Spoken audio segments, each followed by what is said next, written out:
Does your relationship with God calm you down? Life moves at an unpredictable pace. Knowing that God is listening should comfort us and bring us faith in His power and protection, even when we're under pressure or overwhelmed by what's on our plate. Psalm 107, verse 29 in the TPT. God stilled the storm, calmed the waves, and He hushed the hurricane winds to only a whisper. The Bible promises that God can still storms, calm waves, and hush hurricane winds. In this video, we'll learn how to build the kind of powerful relationship with God that enables us to stay calm no matter what storms life throws at us. Before we start the video, a large percentage of our viewers aren't subscribed. Please consider subscribing to our channel. It's free, and it's the best way that you can help us reach more people. Thanks and enjoy the video. Are you calm enough to silence strife? Proverbs 15, verse 18 in the TPT. A touchy, hot-tempered man picks a fight, but the calm, patient man knows how to silence strife. One surefire barometer of how calm you really are is how you handle strife and relationship conflict. The kind of calm God gives us teaches us to silence strife around us.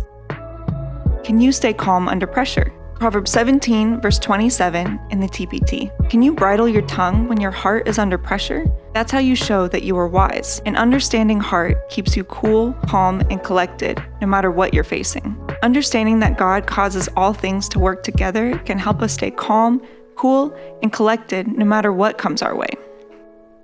Faith in God brings instant calm. Matthew 8, verse 26 in the TPT. But Jesus reprimanded them. Why are you gripped with fear? Where is your faith? Then He stood up and rebuked the storm and said, Be still. And instantly it became perfectly calm. Being gripped with fear is a sign that your faith is low. Faith allows us to rebuke the storms of our life with powerful and faithful prayer. Staying calm comes from trusting that God cares. Mark 4, verse 37 through 41 in the TPT.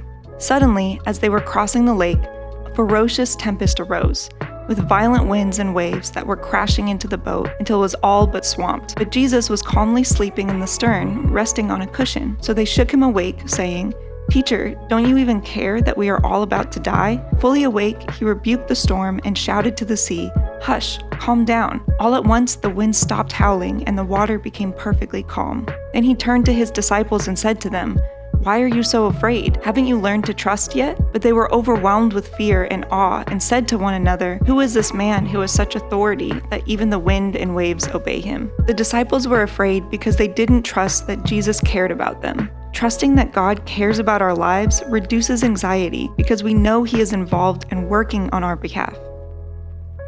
Prayer hushes hurricanes of emotion.